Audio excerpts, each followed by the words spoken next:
लग्नाची खरी सुरुवात ही मुहूर्तमेढीपासूनच होते. फायनली दारात मांडव घातला घेतला आणि आम्ही इथं डेकोरेशन करत आहोत, जातं वगैरे सजवत आहोत.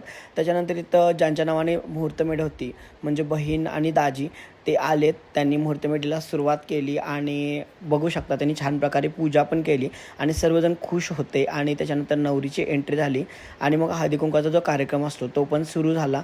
आणि याला काय म्हणतात तुम्ही कमेंटमध्ये सांगायला विसरू नका. हे काय जे लावत आहेत ना त्याला काय म्हणतात ते सांगायला विसरू नका. आणि मग नवरीने पण पूजा केली मुहूर्तमेढीची. त्याच्यानंतर आतमध्ये आम्ही जी पूजा केली होती म्हणजे जातं वगैरे सजवलं होतं आणि विठ्ठल रखुमाईची पूजा केली होती, तर त्याची पण पूजा करण्यात आली.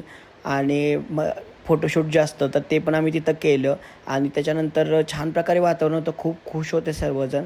आणि नवरीनं पण पूजा केली. त्याच्यानंतर मग हळद द्यायला सुरुवात केली. महिलांनी गाणी खूप छान म्हटली आणि त्या आजीला रडू आवरत नव्हतं. आजी रडू लागली होती आणि अशा प्रकारे कार्यक्रम पार पडला.